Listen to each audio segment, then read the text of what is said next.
Bex and cooking up.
Listen, there's a good chance somebody's trying to hack your website right now. You gotta make sure you're covered.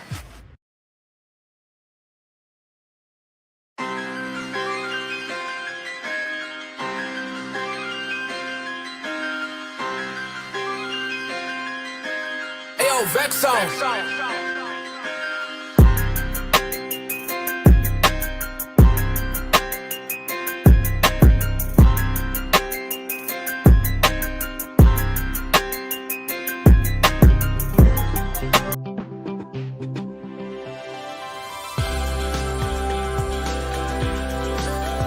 What would you say to someone who's unsure about using Shopify?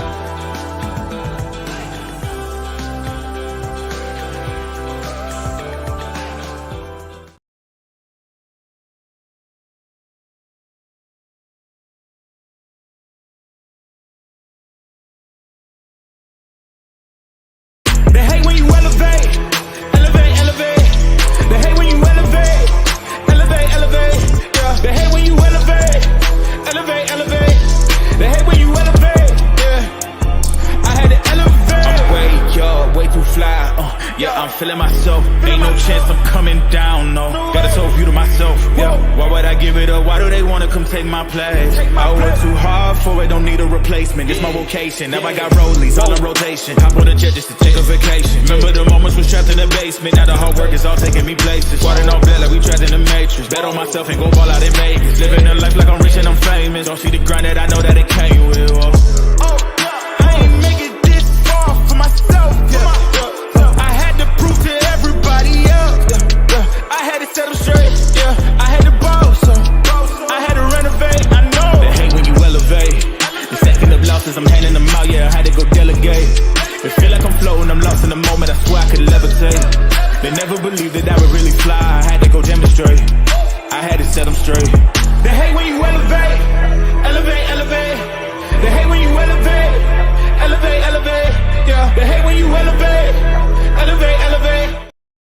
They hate when you elevate, elevate, elevate. Why do I have an echo?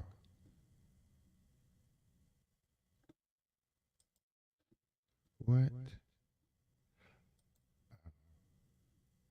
Never mind. I fixed it.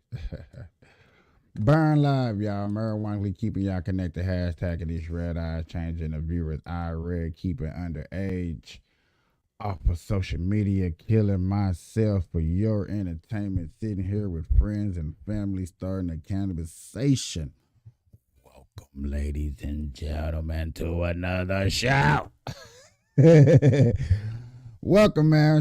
Shout out to Rumble, shout out to X, shout out to Facebook, shout out to YouTube. Yeah, shout out to those groups that are holding it down.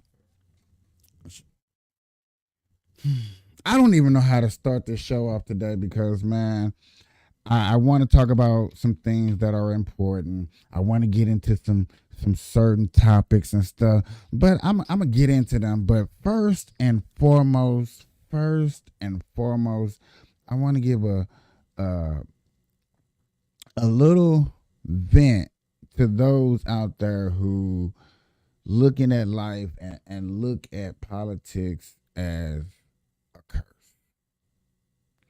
Everybody out there that watches my show who don't like politics, who can't get into it, understand that as long as you stay out of it, cool. But understand every day you stay out of it, you're still in it no matter what. You are involved with politics every day, no matter what you do. I want you to know that.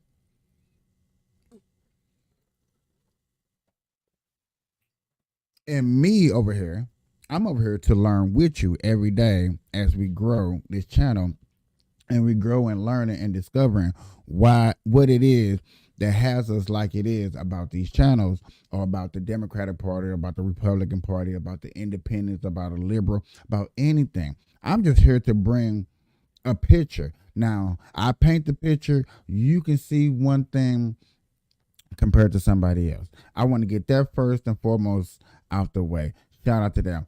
For people out there that watch my show who feel like they need help, they need a lending hand, they need a voice, they feel like they're not being heard, I definitely want to be out here and I want to help you out. I want to be that friend. I want to show you that, yes, you have somebody out here for you and foremost. I just want to be that friend for anybody out there. Please message me. Please look me up and let's get into this. All right, ladies and gentlemen, first and foremost, Piers Morgan, which is a UK libertarian person or congressperson, he does American shows. He goes on there, he gets celebrities. He talk about very, very strict issues and stuff that's going on. So recently, Ben Shapiro and Tom McAbee are number one on the billboards for a song called Facts. I played the song a couple of days ago. I thought it was funny. It was also educational, and it was to also prove a point. So they proved a point, and the dude said in the song, "I'm here to piss you off." Well, he actually pissed off somebody, and they went on television to talk about it. And not only did they went on television and talk about it, they brought Vlad too. And Vlad is another person that's in the hip hop community. And they feel like, hell, I don't want to tell you how they felt. I want to show you how they felt. Ladies and gentlemen, it's really that deep. I'm going to show you how they felt. So without further ado, I am going to get into this, and we're going to show this. We're going to start the show. Let's get into it.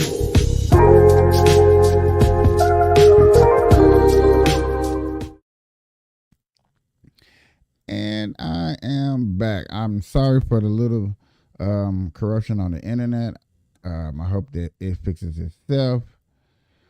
But this is it right here, ladies and gentlemen. This is it right here. This is the conversation that I want to talk about. I want us to discuss. I want us to get into. I think this probably be a little better. I want us to get into. This is really intriguing of what you're going to hear, and I'm gonna stop and I'm gonna break it down, and we're going to discuss. And if you feel how you feel, 2 thumbs up to you. And if you don't feel how you feels, you might understand where I come from with some of my disagreement, and you might not disagree. It's up to you. So let's get into this. Transformation into a rap heavyweight yesterday. And today I'm joined by the artist who actually crafted the song, Tom McDonald. So Tom, well, first of all, congratulations on this runaway smash hit. You're actually entitled to celebrate it because you are a bona fide rapper. Ben, I'm not quite so convinced by. Maybe a one-hit wonder. Okay, this ain't it. This is the guy that made the song. Okay, that's who made the song. My bad. I thought this was it, actually.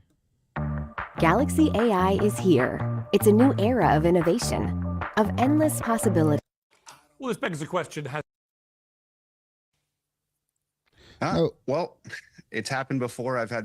Hold on.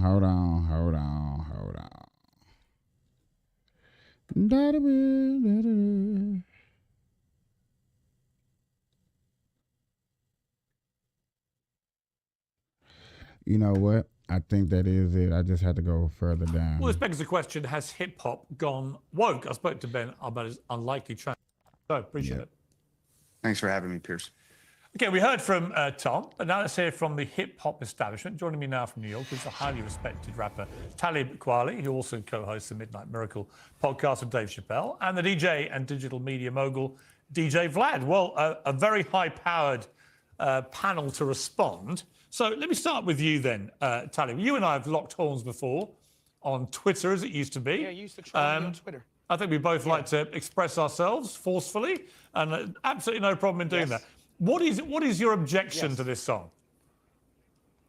Well, first of all, forgive my voice because I'm coming off tour. My voice sounds a little scratchy. Forgive it. I want Sounds to pretty cool, congratulate Tom. Okay, cool. I want to congratulate Tom McDonald on his journey in sobriety because that's very important to note. That part of his story is about his journey in sobriety. I do think it's very cowardly and very racist to blame hip hop for his addiction. As if white people don't have addiction issues. That's first and foremost. But if we're going to talk about the song Facts with Ben Shapiro, let's have a facts versus feelings conversation, which is something that Ben Shapiro always says.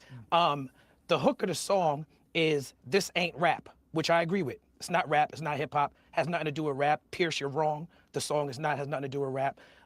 This song, he says, money, cars, clothes. We ain't selling drugs. We ain't gonna overdose. We ain't pushing guns. We ain't promoting stripper poles. We won't turn your sons into thugs and your daughters into hoes. This is not facts. He completely erased all conscious hip hop. You see, I got this shirt from Tribe Called Quest, one of the greatest rap groups of all time. He erased what I do.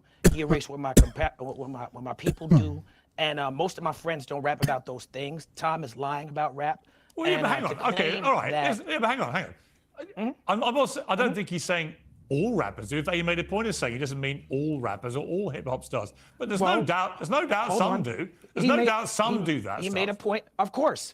Of course, and there's some country music artists and some heavy metal artists that participate in violent and sexual content. But I would never make a song, you know what I'm saying? Like, he didn't specify that he meant some rap in the song. He specified that on your show when you question him. But on the song, he's saying, I'm trying to be offensive and I'm hoping to upset people. So guess what? As a black man who does hip hop, I'm offended. If you were trying to offend me, well, then you did it.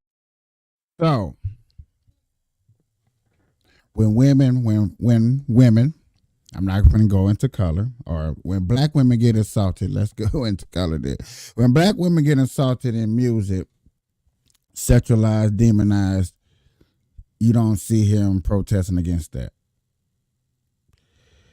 When somebody else outside of the black race say they don't like the music that's getting put out, which freedom of speech, everybody has a freedom of speech, you have a problem. Now, he wanted controversy, but he said things that degrading. He didn't degrade nobody. He didn't put down nobody. He put down the culture of rap nowadays. He put down the juveniles, the TIs. You know what I'm saying? He Charleston White the situation. If anybody know who Charleston White is, which I expect people do. A good job. To claim that rap or art is a cause of violence and or cause of addiction in his life is irresponsible and hypocritical. When a bomb drops in a nation, it falls on the just and the unjust. I watched a movie called Oppenheimer last night about a white man who made an atomic bomb that dropped on Japanese people because another white man genocided 6 million Jewish people. I just want to point this out. He's going to talk about the color aspect of this. It's always the color. Now, if somebody went up to him, if I went up to Kweli, like Kweli, so you know, Jim Crow was funded by the Democratic Party, was funded by funded by Obama, funded by Joe Biden, funded by anybody that ran in the Democratic Party. But therefore, black folks are funding the main thing that keep them locked up. Just want to point that out.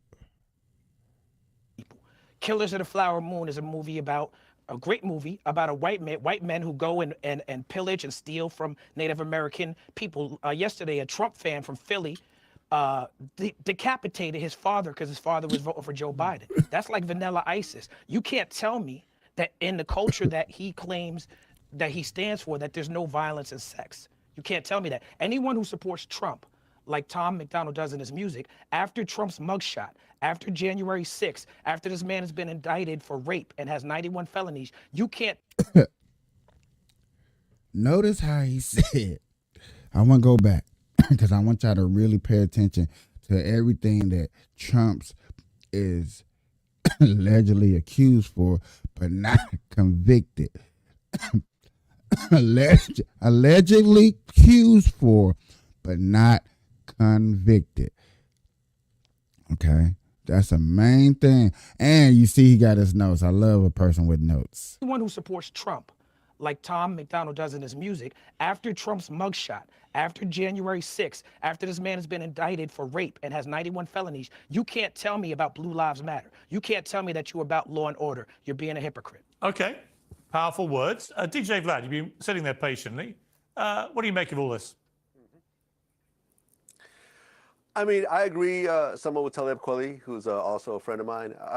The problem is that when you talk about rap and you want to talk about the gangster lyrics, the violent lyrics, the drug lyrics, when you look at rap as a whole, when you look at the biggest rappers in the world right now, Drake, J. Cole, Kendrick Lamar, these guys aren't rapping about drugs. They're not talking about violence. They're not talking about, beating women or whatever else. Yes, they are. Yes, they are. Those three main rappers that he talked about, Kendrick Lamar talks about how he used to sell dope back in the hood. Drake battles every black person who seems to catch up with him in the charts or threatens to put hands on him. He tried to ruin their career by dissing them on a song. So yes, he does. Yes, he does.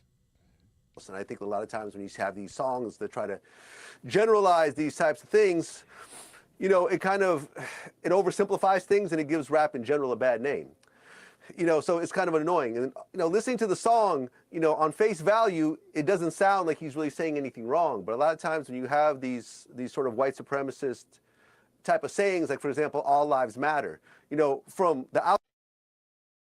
I know, y'all. I know. See, this is why I want the white community to stand up. How is he gonna saying all out? This is a white man that's knocking out his own white community, saying that y'all don't matter. I can't believe I'm up here defending the white people.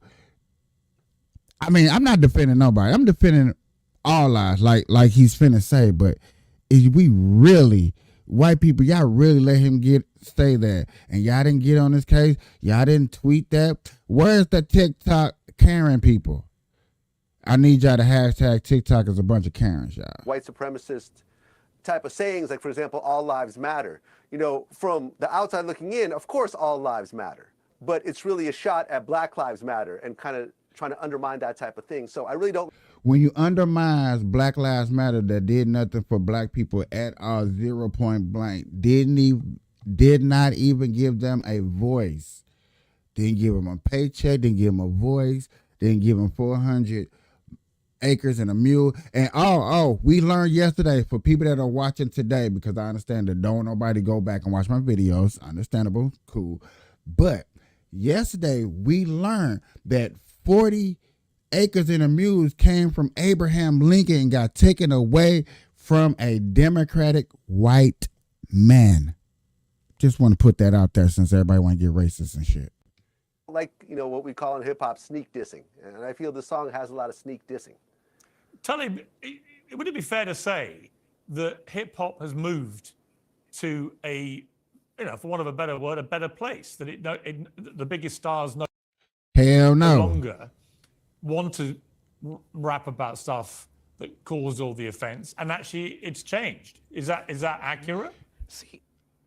See, I don't think that this should be a conversation with 3 white people and 1 black person about the state of hip hop and a referendum on hip hop. I think that's the. So nobody think that's racist. Everybody think that's okay that he said that out loud. I don't think these white people are allowed to talk about hip hop. What the fudge? Can I ask y'all a question? Is black people allowed to talk about basketball then? Because, okay, who created basketball? It sure wasn't a black man. It was created by a white man that black people dominate.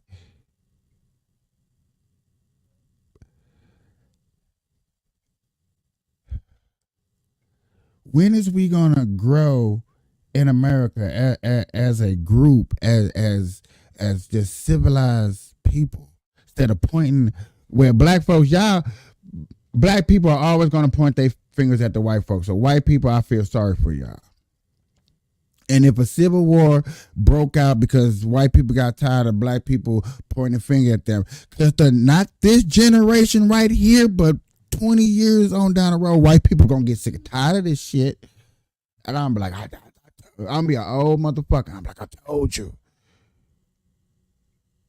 And I'm end up getting beat up, jumped, killed, and murdered over a civil war over something that I been protesting about. I'm like, y'all need to read my dialogues. I'm in the middle. I'm for blacks and whites, Mexicans and Asians, and anybody legally here. But that what he just said. Come on, man. Let me rewind it one more time for y'all. Is that accurate? See, I don't think that this should be a conversation with 3 white people and 1 black person about the state of hip hop and a referendum on hip hop. I think that's the wrong direction to go. One more thing I'm gonna say about Donald Trump is that Tom McDonald is an immigrant. Donald Trump just said immigrants are poisoning our blood here in America. Donald Trump uses white nationalist rhetoric from Mein Kampf and Hitler all the time, and this guy is a supporter of his. Yeah, this song is called Facts. Hang on. Listen, you can have your views about Donald Trump. That's fine. And by the way, you can say. No, I said I'm done with that. I'm done with that. No, I'm done with that. That's why I was going to the song. I get it, but the idea that I'm not allowed to, or DJ Vad isn't allowed to comment about hip hop or rap is ridiculous. I didn't say that. I didn't say that. Basically said it. Nobody's watching this show, so I can't rewind this. And see, that's why he need to rewind and say, so you just say, I don't think this conversation need to be happening with 3 white people and 1 black person. He said that. We not even finna go rewind because we know, because I played it twice. Vlad, No, I didn't. Let me be clear. DJ Vlad is a controversial figure in our culture. A lot of people accuse him of being a culture vulture. That is not a criticism that I personally agree with, although I do understand the argument. I work with, if unbeknownst to a lot of people, I've done more songs with white rappers than any rapper you can name, any black rapper you can name. My next single is featuring Mac Miller, rest in peace. I've worked with Macklemore. I've worked with R.A. the Rugged Man. There's no problem with white people in hip hop. There's a problem with racist white people in hip hop. And Tom McDonald's song is racist and is factually incorrect. And I could break down what's factually incorrect in the song Facts, and I could break down how Ben Shapiro started his career by saying rap isn't music. So you got somebody featured on your song who tweeted in 2019, fact, rap isn't music, and if you think it is, you're stupid. Well, that person is clearly not an anti-racist, intelligent person. Tom McDonald owes the hip-hop community an apology for putting someone on a song that in 2009, writing for a white nationalist site, Breitbart, wrote an article. He dissed, okay, Ben Shapiro has dissed rap and rap lyrics for the last 3 years any good chance he get. Him and Nicki Minaj go at it on a rap battle any chance they get. Any chance they get. Now, when he say he doesn't feel like white people doesn't do nothing, black people are starting to own music. They own their own rights. They getting into the game. They putting out this beautiful music, and they getting their own rituals. And I watched an episode yesterday, which y'all are going to make me pull it up right now, because I know it's going to be kind of hard for me to find. But yet again, I think y'all need to hear this, and not from my mouth, from the person that did the research. Let me go to my history. I know it's going to be a long little search. Come on now. It's going to be a long little search, but this going to be worth it. Now, this search right here is going to be worth it because this person is a black man. He's an entrepreneur. He came in the game. Jesus. He came into the game. And he did a lot. Ooh, it didn't even take me long to even get here. Thank you so much. And he came into the game, you know what I'm saying, got his credentials and stuff like that. Made millions. Put billions into the record. To our first topic, I want to remind. But yet again, I just want y'all to see it for yourself, because this shocked the shit out of me. I was like, oh shit. So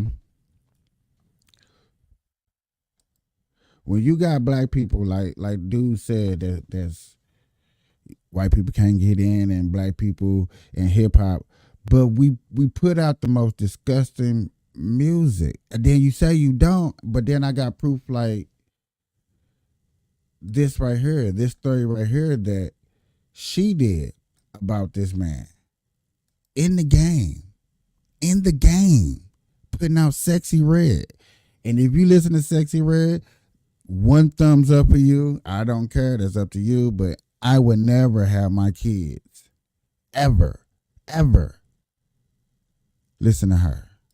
And he is the person that I am more interested in. Here is a headline regarding Larry Jackson. He's celebrated, obviously. He's a black entrepreneur. And the Billboard headline reads, with Gamma, Larry Jackson is putting $1 billion to work for black culture. Here's another headline. This one is in Afro Tech News. It reads, Larry Jackson is on a mission to put $1 billion to work in favor of black culture with his startup Gamma. In favor of black culture. He's the face, by the way. More about him. He's the one who recently married Stephanie Shepard, Kim Kardashian's former assistant. So he's very much in the mix. He's very good friends with Oprah Winfrey, and the black community loves him, by the way. So many photos of him with artists, black artists. You know, Snoop Dogg loves him. He is celebrated by the black community. Not like me, you know, oh my gosh, God forbid Candace Owens calling this stuff out. This guy who is making an executive decision to distribute this music to the black community is a hero. And so I got even more interested in him. I just wanted to hear him talk. Man, I mean, maybe this is the kind of music that he grew up with and he loves it. Not the vibe I got. Here is him speaking to Ariana Huffington in an interview. Take a listen. Have you ever had any mentors who helped you along this life journey, the things that we're discussing here? Yeah, my mom and dad, first and foremost, they were the first, for sure, and still. My mom and dad immediately come to mind. Because they helped you put things in perspective. In the African American household, to have two parents who've been married for 45 years is a very unusual thing, and something that I really, find to be unique and special, and the spine and the backbone of my life. So their wisdom, and also like the freedom and the latitude that they gave me at such an early age. I don't even know why they even did really at all, but they did. Just to be me was the initial mentorship that I needed to really kind of get to the first few points that were pretty vital and important. So what did we learn in that clip? Well, we learned that Larry Jackson came from a two-parent home, a stable household. Parents. This is the guy that put out Sexy Red, some of the most disgusting music out there in the industry. This is some of the reasons why Ted Dowdle put out the song Facts. This is why I play this. This is so y'all can get an understanding of why people believe that some of the stuff that's put out there is disgusting. We are disgusted with some of the things that are played. My mama generation still doesn't listen to rap. You know what I'm saying? There's some songs, Down, Down, Baby. There are a few songs. Not everybody, but the majority of rap is violence. Michael Irvin, the wide receivers for the Cowboys, the guys that be on, is it Fox? Is it Fox now? He on Fox Sports, Michael Irvin? Man, his son putting out rap music that he not even listening to. That's what he said. Come on, y'all. This stuff is crazy to believe that everything is going to be all right.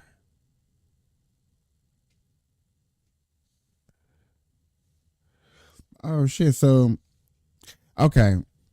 Just to throw out this, changing the subject real fast. Just real. No, I don't know how to do this. I guess Bad Boy 4 is coming out. You'll probably see a commercial during the Super Bowl. That's all. It just came across my little news feed. I thought that was interesting.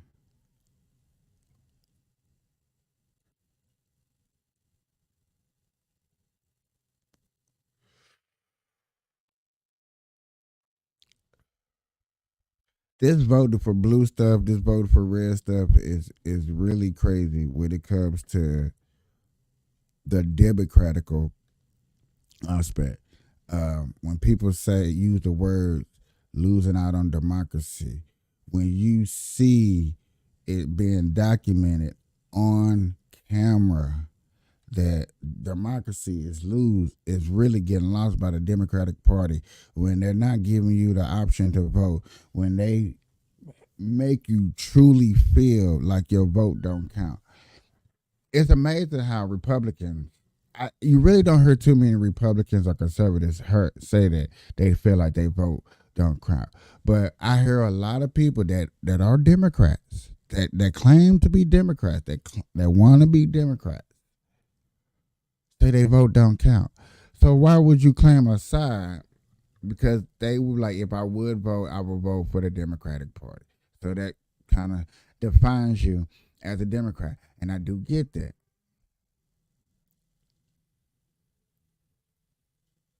But when you learn that the Jim Crow administration is funded up under that don't make you want to change your mind at all.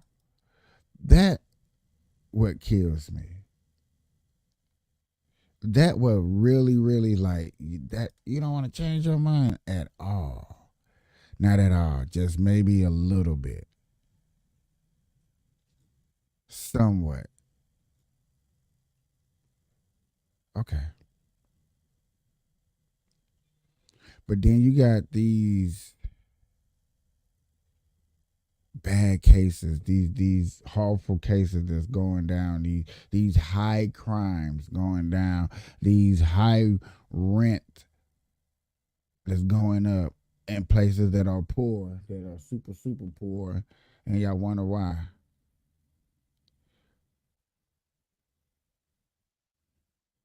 Everybody can't get $1. Can't nobody get 50 cents. Okay.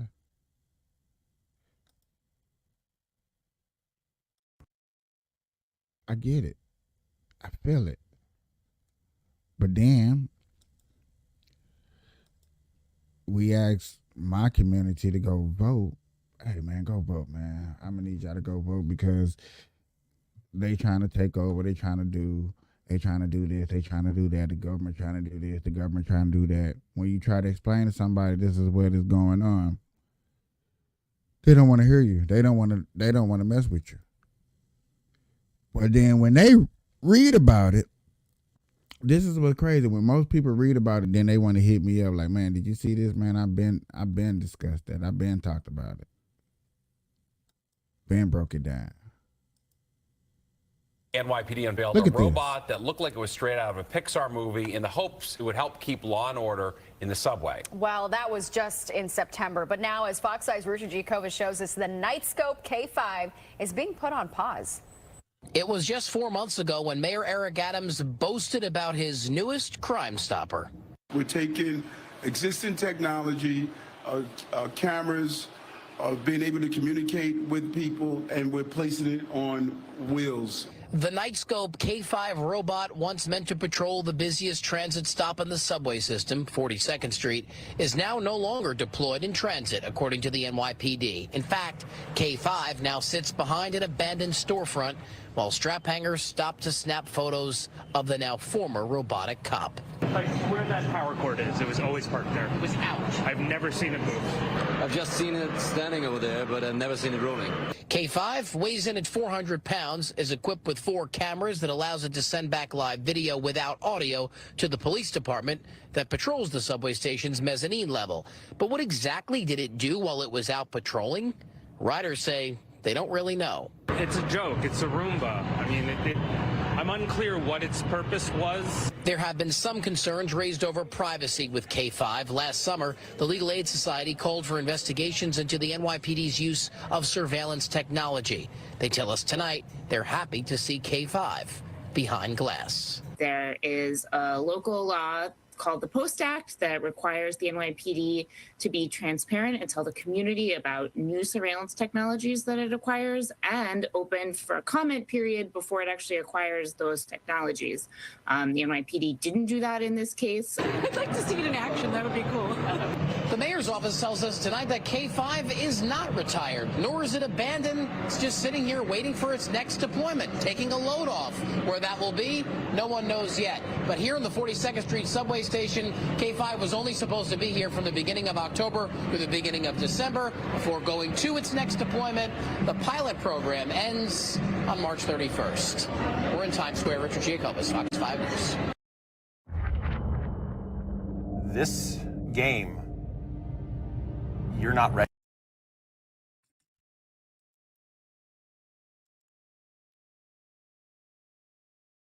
Wasted taxpayers' money. Wasted taxpayers' money. Period. Point blank, bros. Period. Point blank. That's all I want to say to that. Wasted taxpayers' money. When you waste taxpayers' money, that is exactly what you get.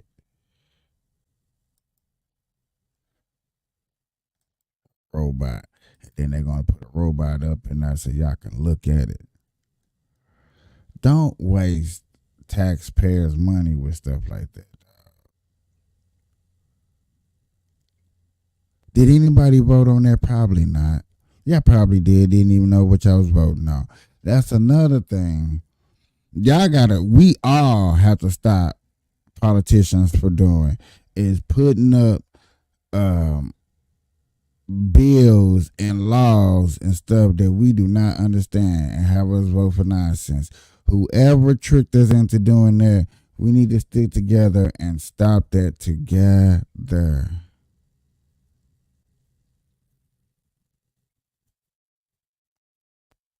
For real.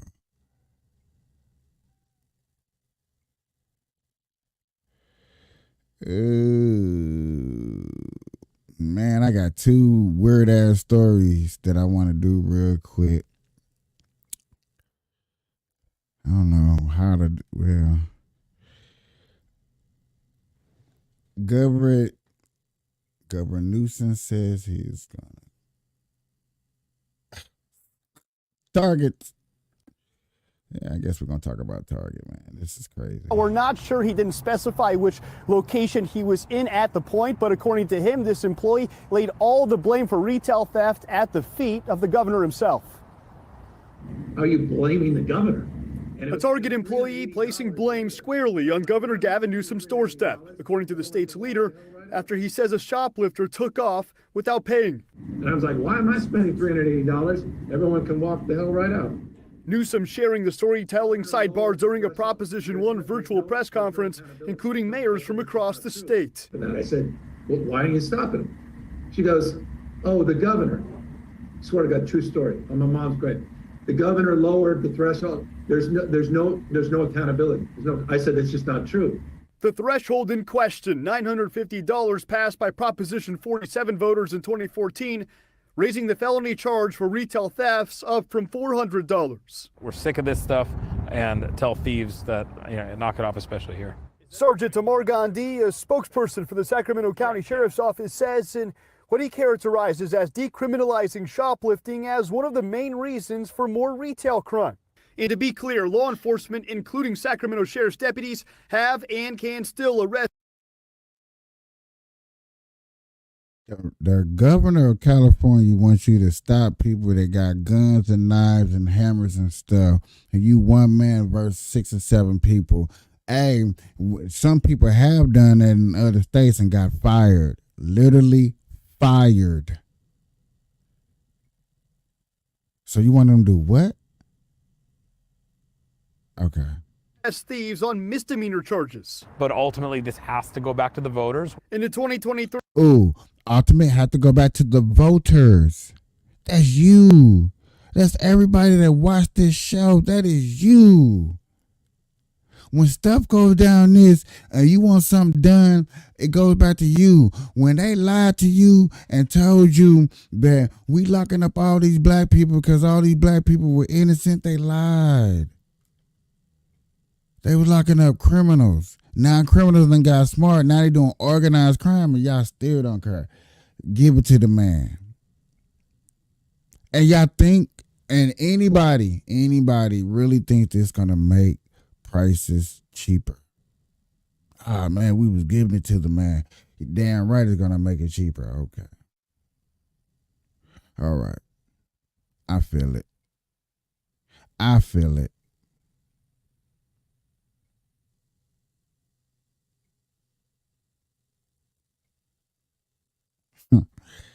Ooh-wee.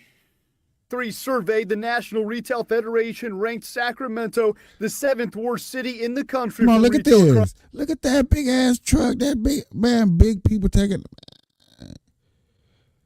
I feel what Gavin Newsom, what they're asking. Man, why am I up here trying to pay for all this stuff that I'm up here paying for? Why I'm not going into these stores just taking it just like everybody else?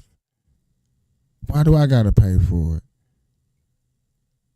Why do I got to pay for it out of my taxpayer money because I got to replace that stuff? Because that's what they're going to do.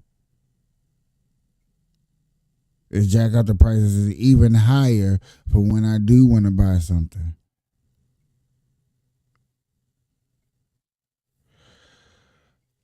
Yeah, I just want to take a deep breath and sometimes just like, man, why is it got to be? So I got to find a way to make it easier for me to purchase things because I know it's going to be harder. Period. Point blank. That's already in the back of people's mind. I got to find a way to make things easier for me because it's already going to be hard.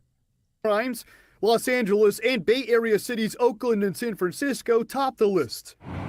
But after public bouts with Target, Walgreens, and the California Retailers Association, Gandhi tells Fox 40 the stores are now open to shared security. They do want to work a lot more with us. They do want to work hand in hand. They've met with us behind the scenes. We've done operations in a lot of these stores recently that are combating retail theft. And legislators are listening too, attempting to strengthen sentencing for serial shoplifters.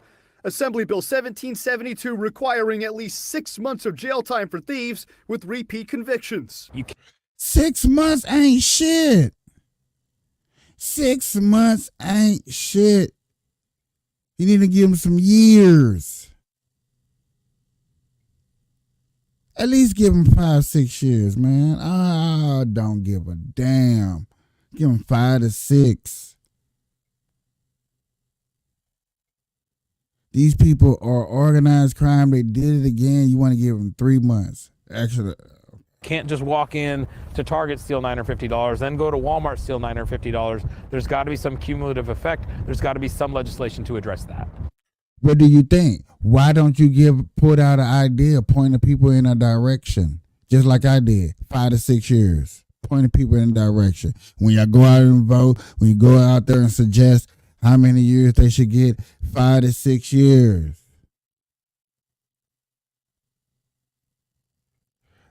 Three to 4 times doing it, 10 years.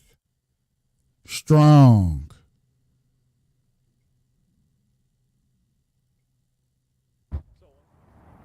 So back in October of last year, the governor did approve about $260 million in state grant money to go out to local law enforcement agencies across the state in order to combat retail theft. Now, Amar Gandhi there with the Sacramento County Sheriff's Office tells me they received just over $9 million, which they've utilized to go towards beefing up their investigative unit that investigates retail crimes, and they've done coordinated more operations at larger retailers, which have led to more arrests. Nikki.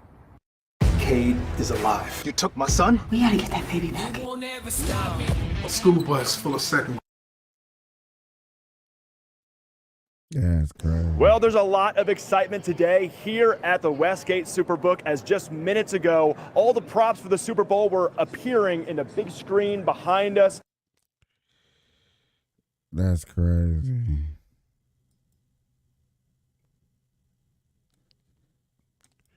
Sorry about that. We are gonna just, I don't know what we're gonna do, y'all. For real, for real.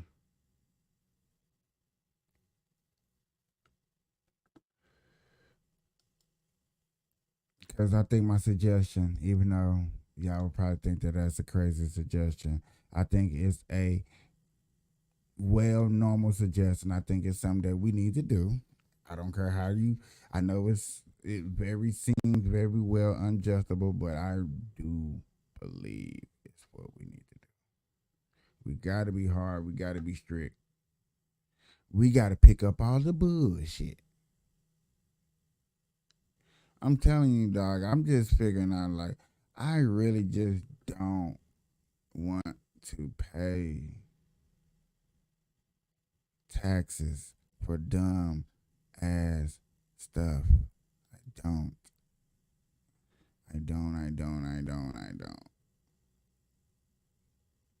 Okay. Just to think about things that are out here. And I understand y'all probably, man, you're going to pay for them anyway. But yes, but I have a chance. At least I'm trying to vote to stop things that I don't pay. If I lose, at least I know I tried. I fought somewhat of a fight to try to reserve what I felt is freedom. What I felt I don't want to pay taxes on. And that is like the main thing, bros. We can just find a way to put our taxes instead that we feel is necessary.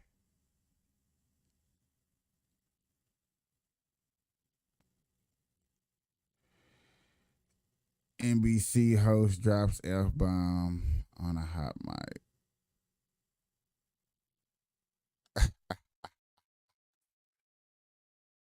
I wonder who did this, y'all. I wonder who did this. We got to see. President, but I can. Nope. 3 brave Americans killed. The horrifying attack conducted by Iran-backed militants at a time when Americans need leadership. The Biden administration is choosing to stay pretty tight-lipped, although maybe leaking behind the scenes on how it might respond. Listen here. I'm not going to telegraph what we might do in this instance or get ahead of the president, but I can again tell you that, as the president said yesterday, we will respond, and that response could be multi-leveled, come in stages, and be sustained over time. Here to respond. Where Black Lives Matter at this situation with these 3 black people that died for our country, that was fighting for our country? I don't see them nowhere. I don't see the protests nowhere. I don't see the outrage at Joe Biden nowhere.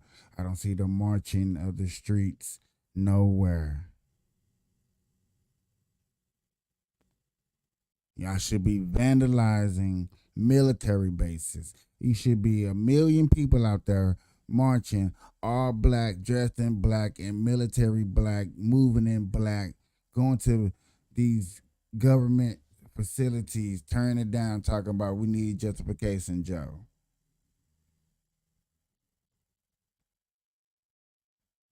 Joe?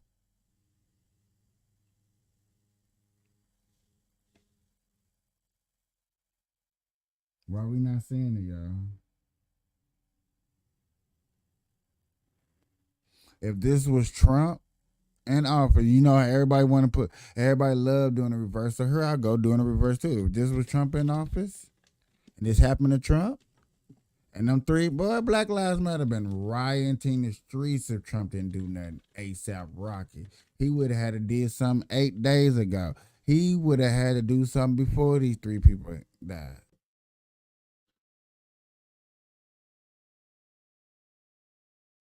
But I understand y'all don't want to talk about it. People don't want to talk about this. People don't want to, I don't care. Okay, I care. Care because those American soldiers. I didn't care what their color is. When I found out their color, you know, it's how I didn't go to the president. I went to Black Lives Matter. Come in stages and be sustained over time. Here to respond, former Marine bomb tech Joey Jones, of course, a Fox News contributor and one of our dearest friends. John Kirby, White House spokesperson, said this yesterday. We are not looking for a war with Iran. We are not looking to escalate the tensions any more than they already have been escalating. In fact, everything we've done has been designed to try to de-escalate those tensions. And then please, just for a moment more, listen to Karine Jean-Pierre, the press secretary, on what she thought the troops were doing there. Our deepest condolences go out, and our heartfelt condolences go out to the families who lost three folks who are military folks who are brave. Who? What? Huh? What? Who? What? What? Huh? What? Who? What? What? Huh? What?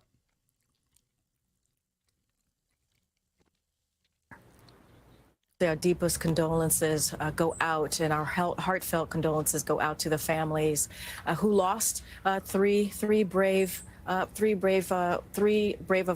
folks who are military folks who are brave, who are always fighting, who are fighting on behalf.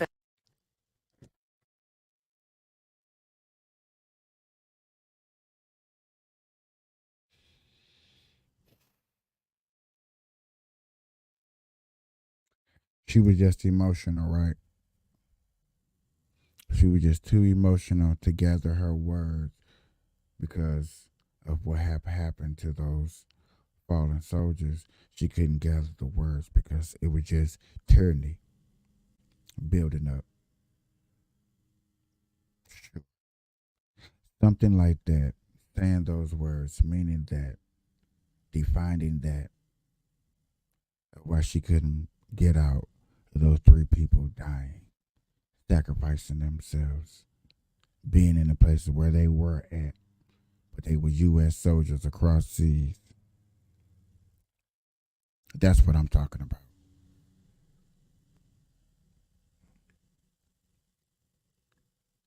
But y'all love her looking at the Democratic Party fumble the ball, and y'all still gonna go out there and vote for him because you can't stand looking at Trump. That's why people are telling y'all stay at home.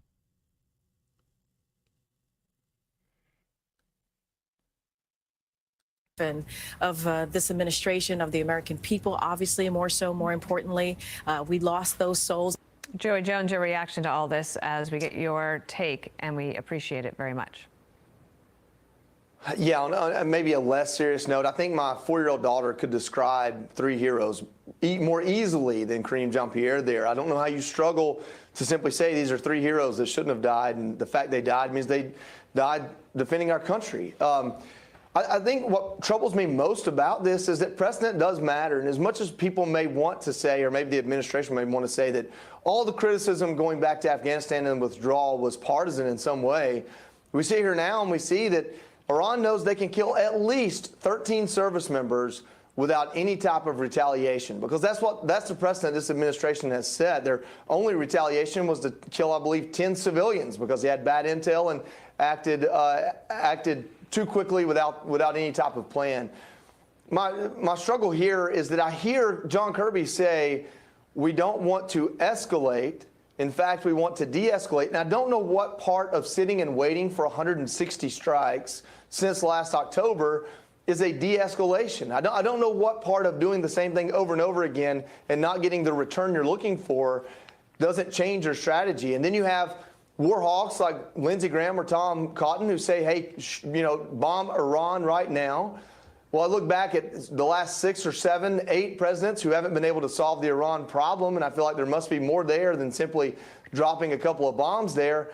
And really what I do is I hope that we can just get through this current president's administration and get someone new in office that can have a coherent strategy. Right now, my honest to God opinion is that our military is entirely too discombobulated to feel like they can mount a strike that would de-escalate. And that's a terrible place to be in. Sergeant Kennedy Sanders was one of those who was killed in this attack, and her parents were on Fox and Friends this morning. Listen here. However, the President of the United States decides to respond, it won't change our situation at all. So we just choose to move forward and continue to pray for those who are still there. Whatever is decided, I trust that it'll be a good decision that keeps everyone in the safest position possible. In the best interest of the United States. One of the things that happened yesterday as well is that Joy Reid over at MSNBC had a little bit of a hot mic moment. This is what she said. Over the weekend, President Biden said he's ready to take action if Congress is serious about solving the border issue. If that bill were the law today, I'd shut down the border right now and fix it quickly. And Congress needs to get it done. Starting another war. So that was her. She said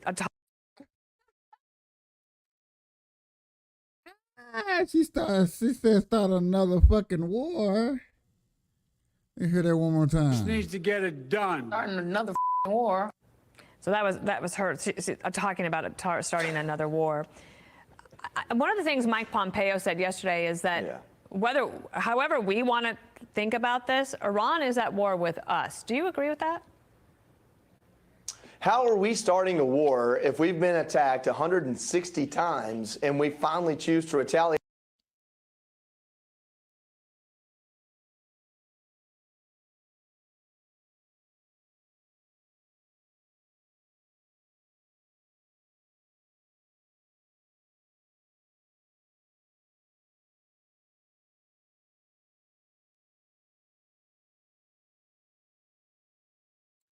Even Democratic Party people are starting to say it out loud. I paused because I wanted to make sure I said this correctly before I just got into a long rant. But Democratic people are saying things out loud. That now Joyce Reese, where she at? That's who just dropped that F-bomb, this lady right here. But they're starting to say it out loud themselves.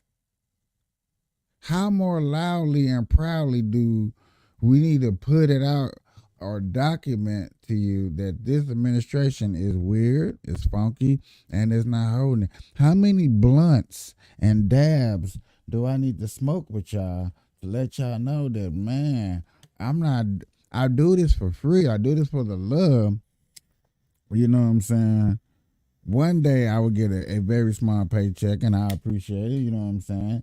We'll get a paycheck for doing a hobby. Something I appreciate doing is sitting up here and discussing with y'all and pointing out facts and seeing this stuff. Because I wouldn't see this stuff if I didn't sit up here and go over these videos with y'all. Because other than that, I've been watching comic books. I promise you. I sit up all day and watch comic books. I'm a comic book nerd. Until I want to smoke some weed, I want to go live, I get into my politics, I learn me something, I learn on camera, I record it, and we get to put it out here.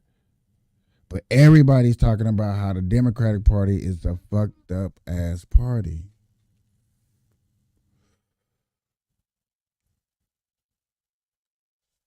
Okay. Ladies and gentlemen, boys and girls.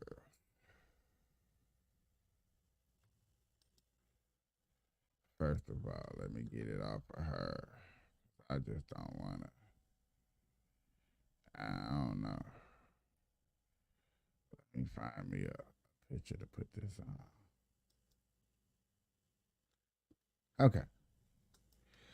Halfway through the show, y'all gotta take a sponsor break real quick. Gotta give it up for the sponsor. Oops.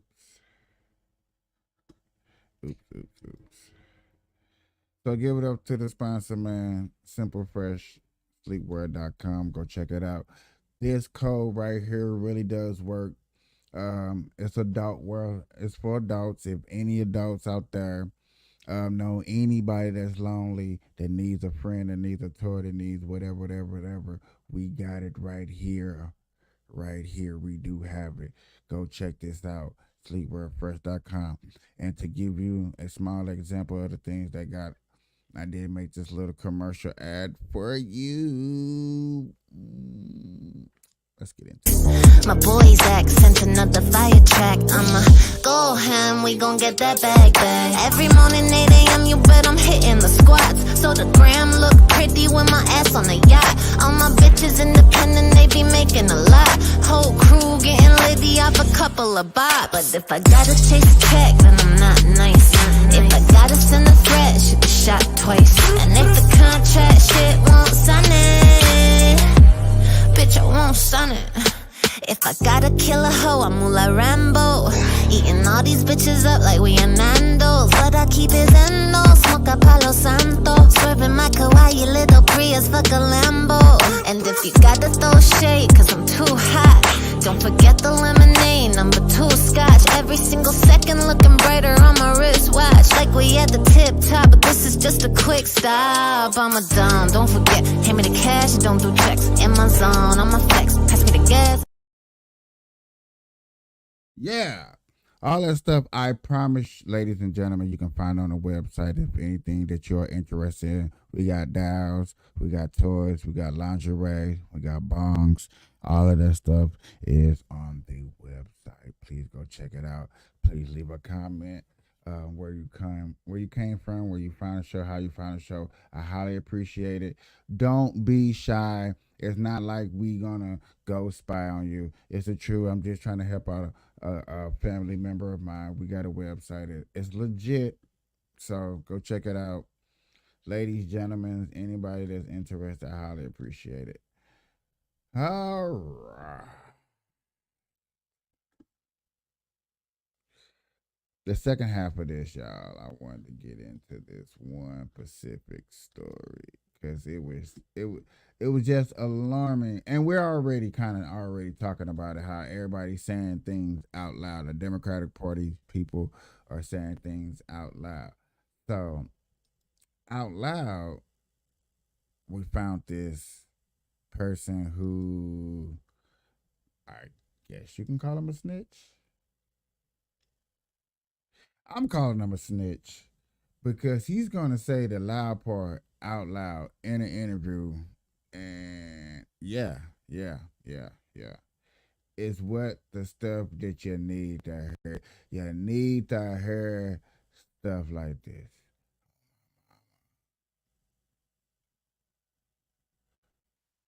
Okay.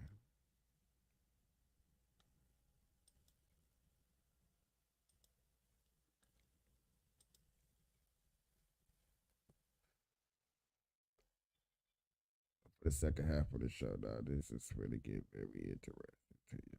I got blood ready for y'all because it's really get deep. I want y'all for real get your bloods, sit back because this is like part of a special episode. And plus, I gotta hurry up and take a commercial break. If you feel it, if you feel it, if you feel it, if you feel it, if you feel it, if you feel it, if you feel it, if you feel it, if you feel it, if you feel it, if you feel it, if you feel it, if you feel it, if you feel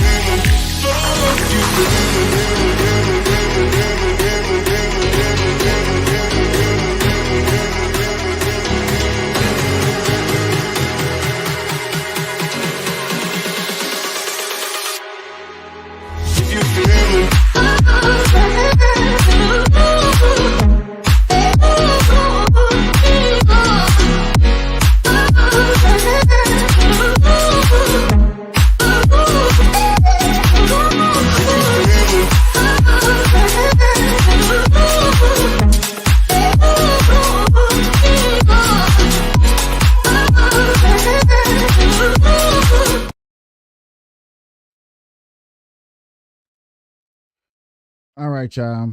Democrats got a snitch in a party. He got caught on an interview, dog. This is the exclusive. It's going down. I'm even finna put this on the big screen. Bump that. I want y'all to really hear this because dude did his thug thizzle. Make sure y'all see this very well. Okay. Either listen to this interview, y'all. Let me see. I want y'all to hear it all of what it is. I got 2 videos to go with this so we can do some more investigation and learn more about what's going on, who's who, and what is what too. So let's go. My question is, what are you doing on a meeting with James O'Keefe? What type of cybersecurity operation are you guys running over there? We're running a good cybersecurity operation. Well, obviously not. We're here in Washington, D.C., in the nation's capital, with an individual who works at the White House Office of Cybersecurity. Cybersecurity office. He's covering his face, everyone. He's covering his face. Hi, I'm James O'Keefe. It's Jim O'Keefe in disguise.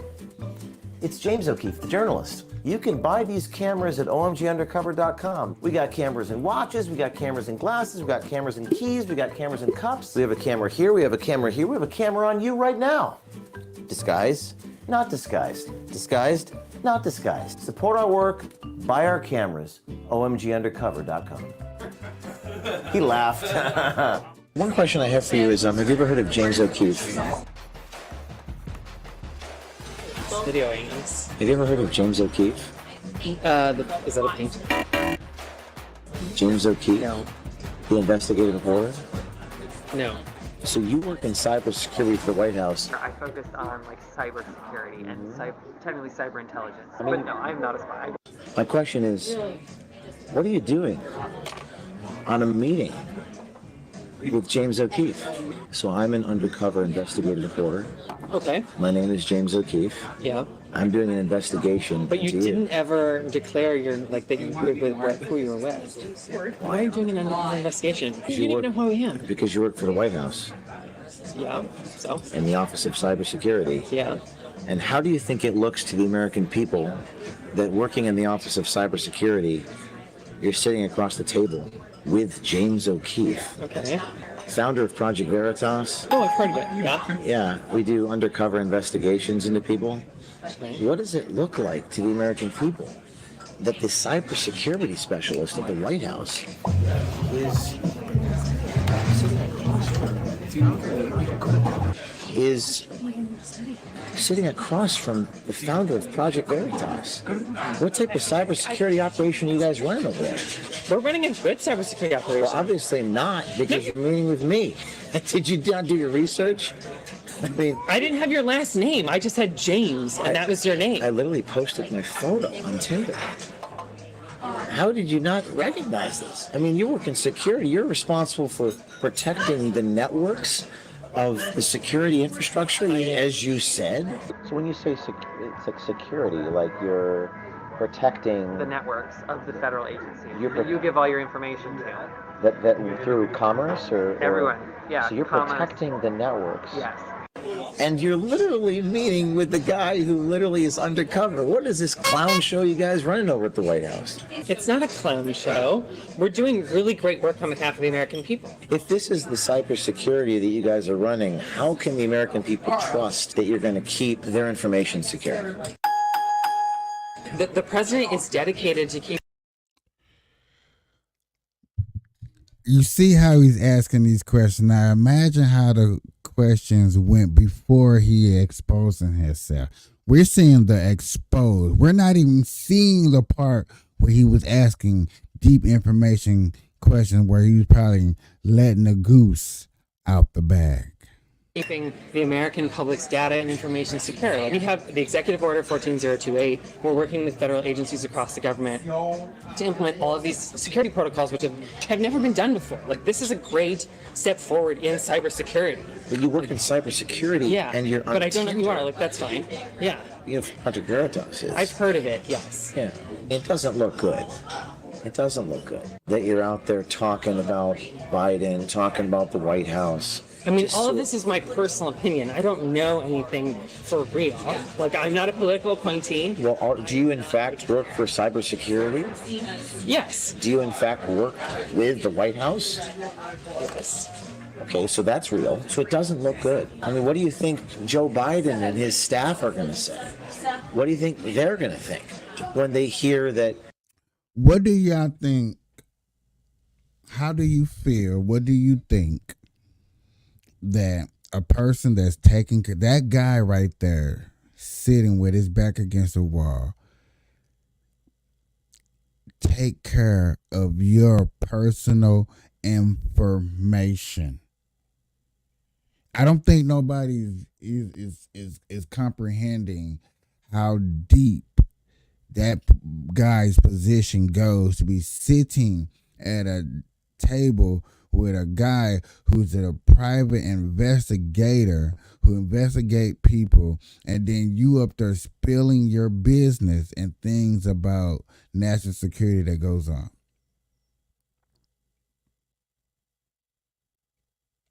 How safe do you feel about your things? About your Social Security, about your money, about your finances, about your equity, your stocks, your 401k, all that personal information that guys hold on. And he's out there dating people on Tinder and going on dates and talking about specific things that we ain't even got into yet, that he probably ain't even talking about. I probably got to go to the other video to see the actual interview before he started exposing himself. That's what we need to see. That's what I probably should have led off this information with, this conversation with, before I even got into this video. Yeah, I'd probably been highly intrigued. Like, oh man, I would be pissed off to know, and I am kind of a little upset to know that a person that's in charge of my information is sitting on Tinder trying to get his thing wet, spilling out information that's probably supposed to be secret. Like you said, it's his opinion, but you stay in a high position, and all of a sudden now you don't know truly nothing, but your position is very top secret. Okay, let's keep going. Someone such as yourself, and you said that you are not a very low-level person, so you're pretty high up in the government. Yeah, I'm fairly high up. I'm a career employee, but I'm not a political appointee. I'm not a manager. I understand. I am not a senior level. What do you think people are going to say there when they find out that you're out there blabbing in a restaurant about the president, Kamala Harris? But he's definitely slowing down. These are my personal opinions. I am entitled to my own personal opinions. You absolutely are. You 100% are. And that's all I was sharing with you. I've had a meeting with Michelle Obama. They say it privately? I'm just telling you what I've heard. And the American people will hear those opinions. Why did the American people hear what I'm thinking? Because the American people have a right to know what happens in their government. They do. I agree with you. Yes. They have a right to know, as you said, what happens in their government. I'm just telling you what I've heard. And why they won't remove Kamala Harris, probably. And same thing But with why Kamala not? Harris. She's not popular, but you can't remove the first black lady to be vice president from the goddamn presidential ticket. Like, what kind of message are you going to send to, like, all the African American voters? I don't know that. I'm guessing. I have no idea. I don't have any official word. This is water cooler rumor mill chat like every. And how could that? Okay. Thanks for saying. We're here in Washington, D.C., in the nation's capital. Cause he know he spilled some beans. He said some stuff that he wasn't supposed to say. We all know he went across that line that he wasn't supposed to cross, and now he wants to go for the run. He wants to go for the run, y'all. With an individual who works at the White House Office of Cybersecurity, and he's running away from me because he's been caught on a hidden camera here. How can they trust the Biden administration with security? This is a clown show. Cybersecurity office. He's covering his face, everyone. He's covering his face.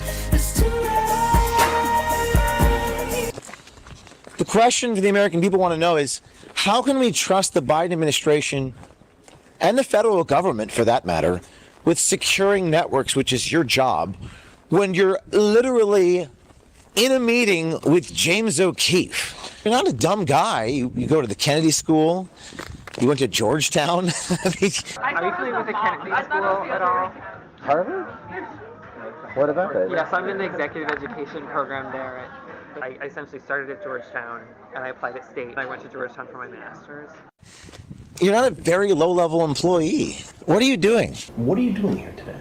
Are you texting Biden for your boss? As he was happy to discuss all of his opinions, all of these facts regarding his job, regarding the election, regarding Joe Biden, but rendered mute here in the nation's capital, not willing to say another word after being told that he was on a meeting with James O'Keefe, talking about protecting the nation's network security, talking about Kamala Harris, talking about Joe Biden's cognitive abilities, and now he's furiously texting somebody.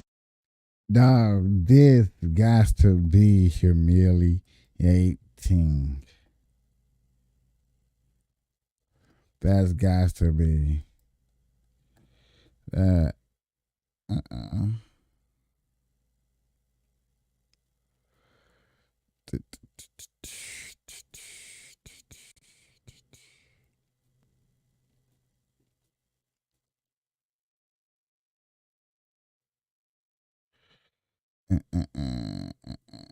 I want to go to the actual. I want to go to his actual page. I think I tripped. What are you doing?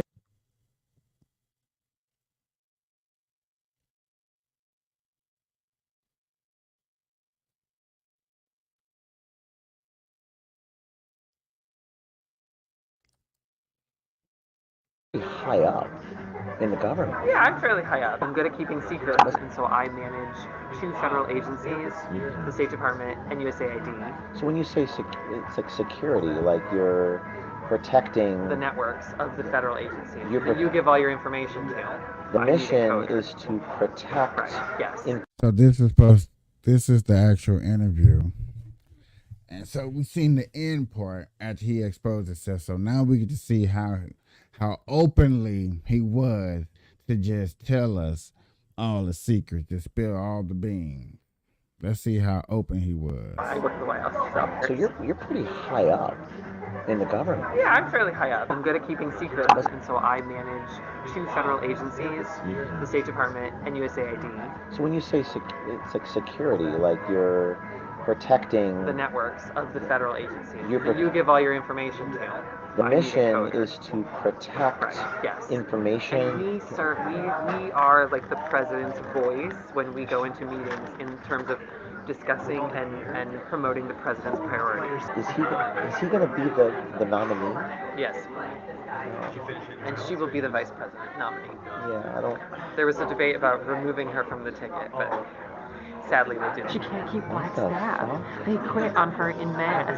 But with him, I mean, I know. he's got I know. dementia. Yeah, well, he's definitely slowing down. Well, they know that he has those issues. I think so. But they're not I mean, going the to say polling it. shows it. And, They're not and- going to say it correct. publicly. And same thing Well, with why Kamala not? Harris. Is she's not popular, but you can't remove the first black lady. So did he actually truly admit that Joe Biden has dementia? I mean, we would like to say there's a lot of people that want to say that he's gonna die if he stays up the next 4 years. So in the next 4 years, if he doesn't, you should be, which is crazy. I'm not up here to predict nobody's death. I definitely not. But that is so many people prediction. He just admitted that he had dementia. To be vice president from the goddamn presidential ticket. Like, I what see. kind of message are you going to send to, like, the African American voter? How would you spin that? People would be like, what the fuck? Like she's a woman and she's multiracial. I think that they're really concerned about this. But they won't say it. Well, I guess if they say it publicly, Correct. that They can't say it Biden is they can't say it publicly. No, they got to Do toe they the say it line. privately? But they won't say it publicly. Correct. That They can't say it Biden is they can't say it publicly. No, they got to Do toe they the say it line. privately? I mean, I'm just telling you what I've heard. Like, yep. You're just telling me the truth. Does it make sense? No, but I mean, that's what I've heard. I've had a meeting with Michelle Obama at one point when I was an intern, and someone asked her, "Will you ever run for office?" And she said no, emphatically. Really? I've seen all the shit my husband has had to go through, and that does not interest me. People would be like, "Well, I don't think we should have to get the vaccine." And I'm like, it's like, you're not going to get the vaccine, and then you're going to go expose my family in the hospital to your vaccinated COVID. Like, So you work in cybersecurity for the White House, and my question is, what are you doing on a meeting with James O'Keefe? What type of cybersecurity operation are you guys running over there? we're running a good cybersecurity operation. Well, obviously not.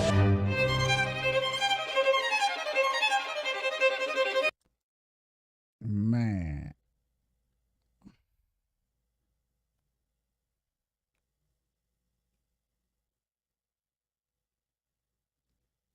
Oh yeah, we got more. I want to hear Harvard? What about it? Yes, I'm in the executive education program there at the Really? Yeah, so I got a job at State Department. The State It's like I essentially started at Georgetown and I applied at State. And I went to Hey, bro, did he just put all that boy credentials up there? State Department. It's like I essentially started at Georgetown. He just put all that boy credentials up there. Huh? So you see what that's man, y'all, ladies and gentlemen, this man is, like he said, he's important of some things. He may not be high up, he may not be no manager, he may not be no supervisor, but my ninja, you're high up to understand that your job is very important. And you cannot be talking to anybody about probably what you do. You probably signed on some doggone piece of paper. I guarantee you signed on some piece of paper. But you out here wanting to get your little Peter pack of pickles. And you on Tinder. Because that's how they met on Tinder. Dude went after him, probably specifically on Tinder because he knew his job credentials to expose him. That's why he said, why are you sitting at a doggone interview with this man. You wee. And I applied at State. I went to Georgetown for my master's, where I studied when I joined the security studies program in the School of Foreign Service. So when I was there, I focused on like cybersecurity and technically cyber intelligence. So like the espionage and the spy game that cyber intelligence. You really are agencies play James against Bond, each other. aren't you? So he went to school. He took these classes on cyber threats. So you supposed to be making sure that other countries is not fucking with us, or nobody here is threatening us and stuff like that. So you have expertise in this field. You have expertise in internet and the black market and how people are reaching it and people are hacking it. You have ways to look into this.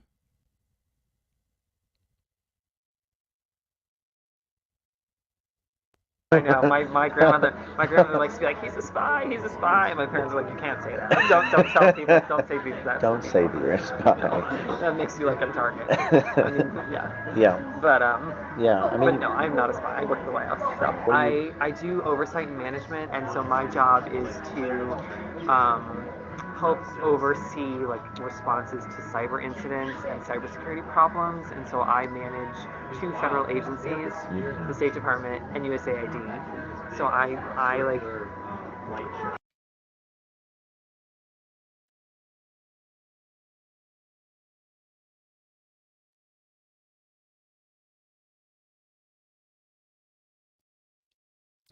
Now he looked this nigga up on LinkedIn. Now he put his LinkedIn profile up, people. We have his LinkedIn profile. Okay. Love it. Have recurring meetings with them where we talk about goals and we talk about the president's priorities and like how are they coming on certain executive order deliverables and like all of this kind of stuff. Charlie says he's responsible for protecting the networks of the federal agencies. So when you say it's like security, like you're protecting the networks of the federal agencies that you give all your information to. That through commerce or everyone, yeah. So you're protecting the networks. Yes. And I'm not like sitting there coding. Yeah. I'm meeting with like the senior level decision makers, and we're talking about problems. You're doing it at senior level. Yeah. So the mission is to protect information. That's very impressive. Thanks. Wow. That's cool. That's really cool, Mr. James Bond. Charlie Krager, who works in the executive office of the White House, says he's the president's voice, and his mission is to protect networks, promote the president's priorities, work with the Security Council and other parts of the White House. We are like the president's voice when we go into meetings in terms of discussing and promoting the president's priorities. And like, so you're like the enforcer? Kind of, yeah. And the State Department people are more difficult, high maintenance. And Why is that? They call me demanding. Why are they more high maintenance than the State Department? Because the State Department has a big ego. So tell me about you. So you went to Rutgers. Yeah, I went to Rutgers. And what did you major in? Well, I majored in journalism, and I designed brochures and pamphlets. I was very, very good at it. I'm probably one of the best there is. And I'm also very good at sales. Why do you think you're one of the best there is? 20 years of experience. Oh, okay. But what I do is not as interesting as what you do. That's okay. What you do is a movie, I guess, or something. Charlie Krager, who works in the executive office of the White House, makes his politics crystal clear. And I had several dates where people would be like, well, I don't think we should have to get the vaccine. And I'm like, you. It's you're not going to get the vaccine, and then you're going to go expose my family in the hospital to your vaccinated COVID. Fuck you. Charlie Krager, who works in the executive office of the White House, got to talking about President Joe Biden. I told him I love everything that Joe Biden does, but asked Charlie about Biden's mental fitness. I love everything that Biden is doing. I love his policies. Just witnessing it, just looks, it's a bad look. I mean, he struggles to talk. Yes. Yes, he's no Barack Obama. Is he going to be the nominee? Yes. And she will be the vice president nominee. Yeah, I don't. There was a debate about removing her from the ticket, but sadly they didn't. I agree with everything Biden is doing. It's just his cognitive ability. Like I have a grandfather who's 91, and Joe Biden is worse than my grandfather who has dementia. Yeah. You know, he's sort of walking like this, and he's sort of like, you know, and I think that voters are going to look at that, and it's going to. I'm gonna just take a quick pause off of this because to get exposed the way this man is being exposed make you wonder how easy it is, and take a leap. Everybody out here, you only got until November. If there is a position, a job of high ranking that you were trying to go for, that you thought that you couldn't reach because of some reason, I think you need to go hurry up and try for it, really try to go for that position, because we have some people that's in positions that are really, really, really, really, really not able to do their job to the best of their abilities. And I feel like yes, when you do have a title, when there is a title that's to your name, you need to be able to talk about it.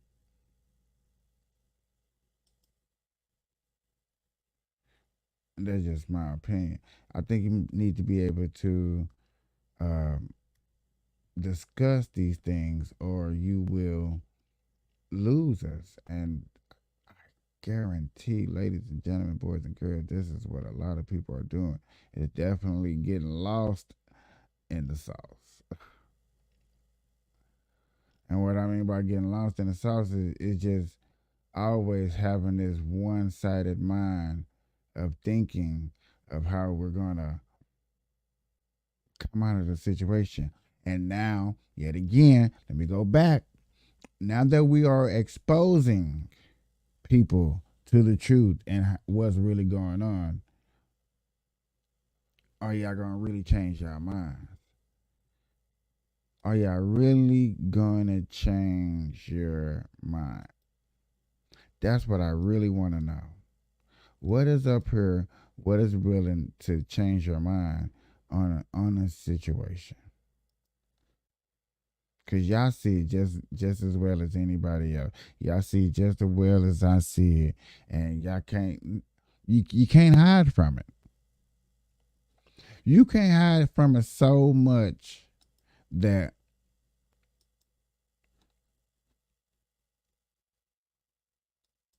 you got the voice of Peter Griffin, Stephen A. Smith, Bill Murray, and no, I do not know the old guy, but you got these guys sitting at a table having a political discussion, and I can imagine that they're going to bring some of these same subjects up to par. And what are we going to say? You know, these are democratical people. You know, they feel like there are a problem. I wonder if they're going to discuss the problems. I wonder if they're going to bring up you know who, as Whoopi Goldberg likes to say. Let's see. I don't know. I heard it was a good conversation up in here. I did not skim through to look for the juicy part of the topic. I don't do that. I like to go in here and see how much I can listen to and get away with it before I get in trouble. Let's go. Hi, CNN. Here's our panel. He hosts ESPN's First Take and the Stephen A. Smith Show podcast. Adam Schiff, he's going to be the senator from California. Okay. All right, here's what people want to know. What are the panel's thoughts on the jury awarding, this happened just before we went on the air, the jury awarding E. Jean Carroll $83.3 million in damages in her suit against Donald Trump. Donald Trump, what do we think? Not good, right? This was the suit that he got threatened to be thrown out of several times, right? Right. Like, how toxic do you have to be where you're too rude to be on trial for sexual assault? Right.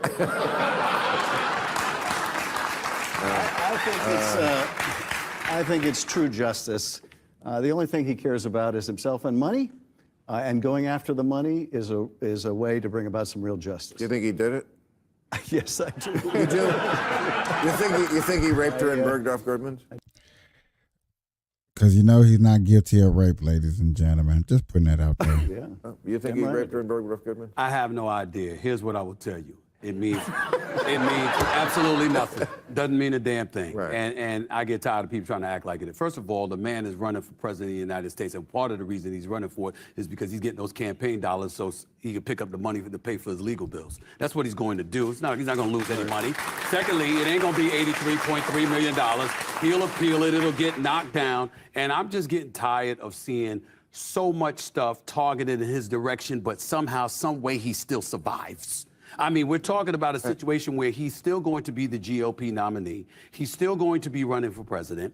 You're President Biden. That's the individual that you're going to have to beat. 4 indictments, 91 counts. They ain't even bringing up the bankruptcies. Ain't even bringing up this particular issue with this civil case. And somehow, some way, he puts cats to shame because he clearly has more than 9 lives. I mean, come on. You know why? Because there's no guilty behind none of those allegations that he's been accused of. Yeah, he got to pay some money, but he's not guilty of rape.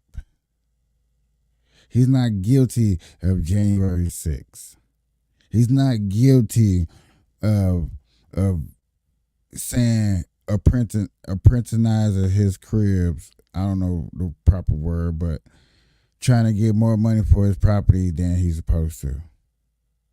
Just not happening. Come on.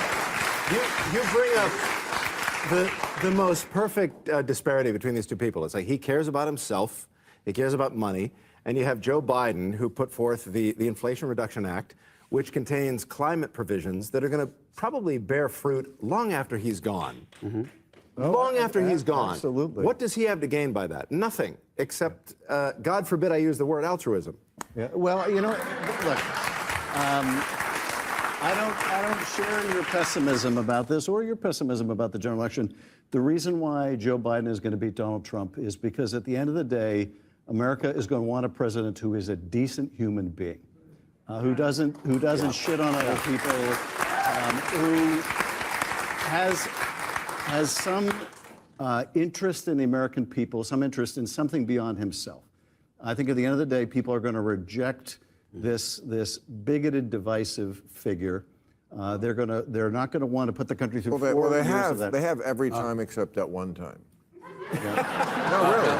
I mean, he really lost every election except the 2016, and that, of course, he didn't really win that one either. I mean, he not the popular vote. Right. And I also, you know, I don't know whether he did it, but I don't put anything past him. I also think Bergdorf should have better security. Has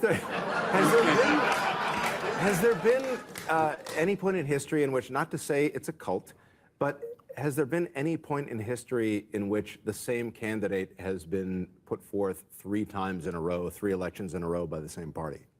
3 elections, that's a great question. 3 elections in a row. It could have happened with, who's the guy? Teddy Roosevelt. But I guess Franklin Roosevelt won 4 elections in a row. So there you go. Yeah, but you know, given the circumstances, right? What were the second?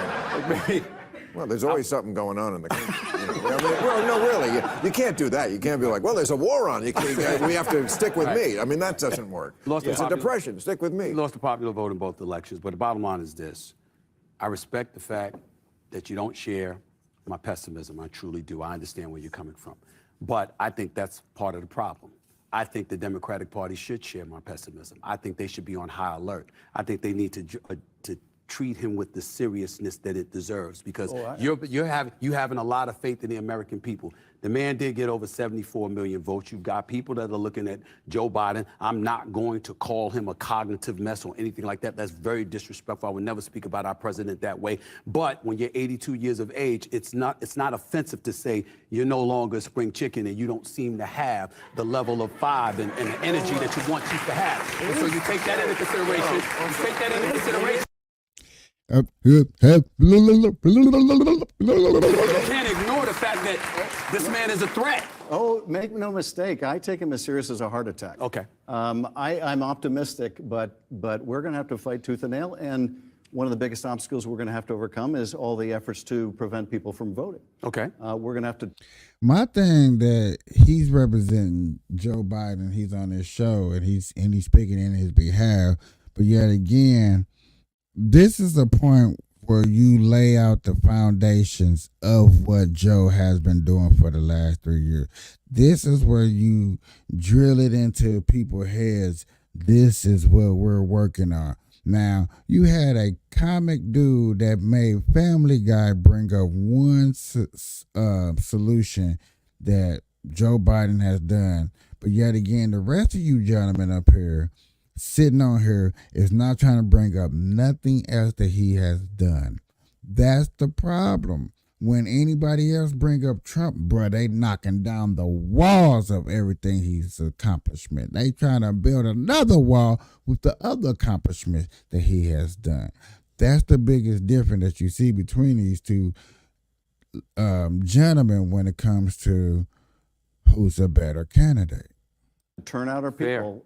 We're going to have to work like never before. We're going to have to work like our democracy is on the line, because it damn well is. Right. I don't. I had that everybody's clapping. I know the applause thing is on to help them clap, but don't say Democrats use the word democracy, but you can't vote for who you truly want to vote for, because there's other people in the Democratic Party, and I'm always say that every time somebody bring that up. There's other people in the Democratic Party that wants to run, and you're not even allowed to do that. But you can do that in a Republican Party. They're not knocking you for voting who you want to vote for. It's funny that the Republican Party is doing it the right way, and the Democratic Party is not. It's funny. It's really kind of funny. So I take this as serious as all that. Let's interject one thing into this discussion about Trump that we've been having all night. It was a question I was going to ask you. We ran out of time. Sure. The Atlantic put out an article last year, and it was called "Separating Sports by Sex Doesn't Make Sense." Right. And talked about how we separate sports like the WNBA and just because it's just socialization. This is insane. I agree. Okay. That's why people vote for Trump. Because there's stuff like that on the left that people just go, I know Trump's horrible, but separating sports by sex makes perfect sense. And if you think it doesn't, you can't leave the country. But that's cutting off your nose to spite your face. Okay. I'm just giving you the answer to the question you're asking all night long. Why do they vote for Donald Trump? It's not always because they like him. No, it's because stuff like that is kookier. People, and there's lots of it's kookier than trashing the Capitol. What the fuck? Thinking. Yes, letting girls and guys switch genitals as a kid is more kookier than January 6th all day long. I take a bunch of more January 6th than have a bunch of sexual active kids cutting off their things, trying to swap them like they're fucking Play-Doh heads. In a way, it is. How is it? It's apples and oranges. It's apples and oranges. One is more evil. One is more horrible. But thinking that, I mean, what would happen if we combined the WNBA and the NBA? Well, LeBron would go from averaging 25 to averaging 70. Because half the team, I mean, you mix it up, and he'd hold the ball and create the mismatch and take advantage of it. You're both right, and it's. I'm gonna tell you something. Like when you donate to the Democratic Party, which I have, you get to do certain things, and I got to. I didn't even get a thank you. I gave him $1 million twice. I didn't get a. I got on a Zoom. Can I just say thank you? Thank you very much. Yes. Thank you. I got on a Zoom with Biden for like 10 minutes. So you can talk to Biden for 10 minutes alone. Like, okay, great, wow. That was AI Biden. That was not Biden. Yeah. Trust me, it wasn't AI Biden. Right. But what I took away from that was that, this guy is not the world's greatest public speaker, but I'm now getting why people like Lindsey Graham are defending him and saying, like, if you don't like Joe Biden, there's something wrong with you, which you can look it up. He did say, I'm paraphrasing because I've had 100 drinks, but he did essentially say that, like, if you don't like Joe Biden as a person, there's something wrong with you. You need to look yourself in the mirror. But there's a flip side, and here's the flip side. You can like Joe Biden, but hate Capitol Hill. as it has been for so many years. When you look at people, think about Trump. You ever watch Trump debate? This is why I was joking around and said I challenged him to a debate. What would I have to worry about? He doesn't say anything. He goes up against Democrats. It's going to be very, very good. It's going to be fabulous. But they Watch. Wait and see. He hasn't said anything, right? I'm glad he brought that part up, because this is why people liked Trump in the first place, because Trump went on stage and debated people with facts. Trump had you using Google and theories during a Trump debate, and you can't say you didn't sit up there and use Google. Like, is he telling the truth? You can't say that the speech that Dave Chappelle did on Saturday Night Live, that he talked about the tax cut, didn't shock the world. You can't say that. You can't say it. And nobody on the Democratic side has, what is it, the pizzazz. I know you got the substance, but you've got a lot of people out there that are preoccupied with their own lives, and they want somebody that knows how to ingratiate But that's what in debates is called a gish gallop. It's called a gish gallop. I understand. It's when you disseminate so much bullshit, you're like Biff in Back to the Future, getting fucking dumped on by the manure truck. But does it work? If you think Trump doesn't say anything during a debate, you should see. Well, now you tell me.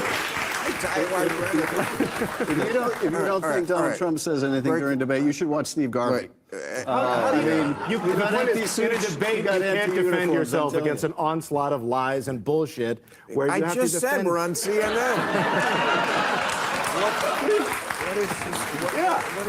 I'm on Fox. What's the difference? I know, but we're not supposed to swear. Really? On CNN? Yeah. No. You're going to lose this gig for me. We got to go.